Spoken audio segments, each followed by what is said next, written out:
It's you know, I can mat wrestle, I can do a little bit of everything, but there's just something about just taking a risk and, you know, just jumping off of, you know, the top rope or whatever he's doing, a moonsault to the floor, just crashing and burning. There's something about it that just keeps me going in the ring.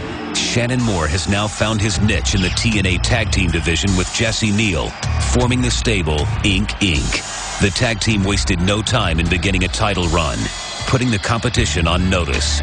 Shannon and Jesse work as well as any tag team could. They complement one another's style and back each other up as partners while preserving their individuality as wrestlers. You know, at first I was looking more at the X Division title, and I was like, you know, I would love to have that title. I'd love to, you know, wear that with pride and actually represent the company, you know, and in my opinion, the greatest company, the greatest wrestling company in the world, you know, by wearing the X Division title around my waist. So I had my sights just, you know, I was so just zoned on winning that title from Doug Williams. And, you know, then there come a point where I was like, you know what? I think there's more out there for me than just this X Division title, you know, whether it's the heavyweight, you know, championship or whether it's the tag team titles. And I was like, you know, tag team. And then I seen Jesse. You know, here's this kid, like, he had, you know, he's just got in the business. He hadn't been in the business long, but he had a drive and a desire to succeed and be the best, especially with everything he's been through in life. So then we decided to form Inc. And we're going to win those tag team titles. And whenever it's all said and done, we're going to wear gold around our waist as a tag team, as a well-oiled machine. That's going to be Inc. Tag Team Champions. He is the embodiment of Dilligaff. The ink on his skin isn't just part of a look. It's a roadmap of where his life has been and an expression of his go-against-the-grain attitude. My goal is to lead a revolution. You see, in society, you got 1% of society that's not afraid to stand out and actually be themselves. And, you know, I want to come into TNA, especially if I can be one half of the tag team champions, and I want to represent these people, and I want to let them know, you know what, it's okay to be yourself. If you want to rock tattoos, if you want to, you know, if you want to pierce your ears, or if you just be yourself. Because society right now, like, they're compressing everybody. They're, you know, you're supposed to wear a collared shirt. You're supposed to do this. You're supposed to do that. That's crap in my book.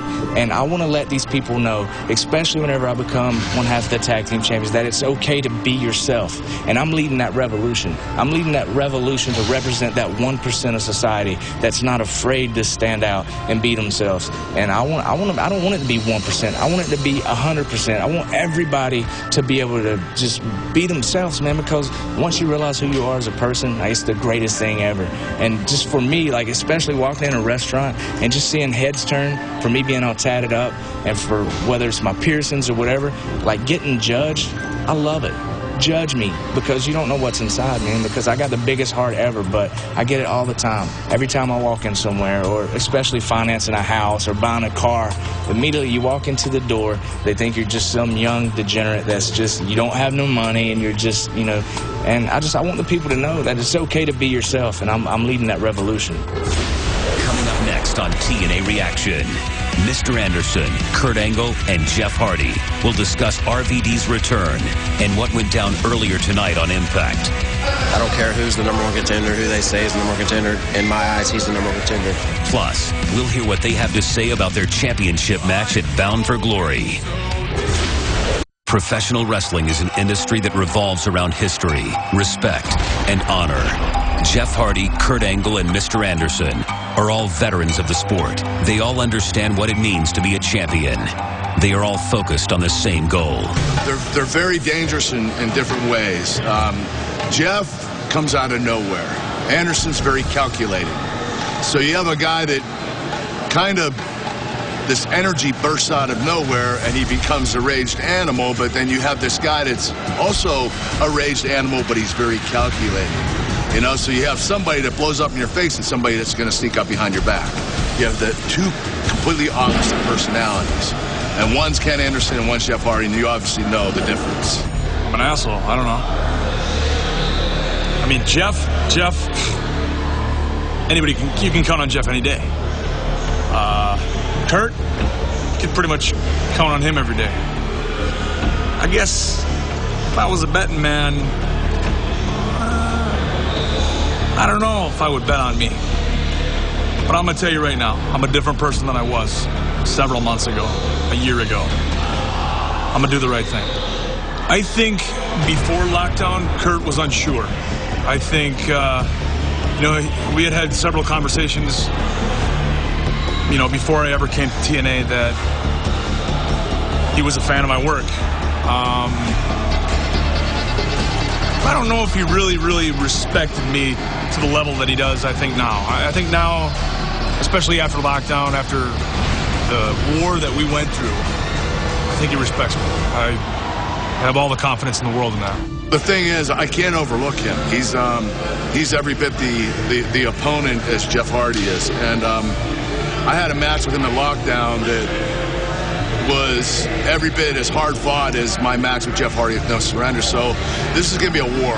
And it's just right now, it's just everybody's a little bit stressed out. Everybody's a little nervous. And, and everybody's stepping up their game and letting off a little steam. I don't think none of us want any part of each other till 2010, but I think we're going to talk some trash and do whatever we can do to survive and be at 100% by then. It's clear that these competitors respect the fact that Rob Van Dam did not lose his heavyweight championship. It was taken from him. The number one prize in this company is the TNA World Heavyweight Championship, which he lost. But he lost it because of Abyss, not because of anything that he did. So, as I've said before, you wrong me, I'm going to get you back. So I totally get where he's coming from. I don't care who's the number one contender, who they say is the number one contender. In my eyes, he's the number one contender, and that's his deserve. He deserves that, and he's going to get the first shot by no means. You know what? That whole thing's messed up. But you know what? You can't go back in the past. There's nothing you can do. And Rob realizes that, and he said, you know what? That's cool with that as long as I get first option at the new TNA World Heavyweight Champion. And he wants Abyss, and I don't blame him for that. And I'd probably do the same thing. But Rob got to me a little bit. I heard him say that he was Mr. T.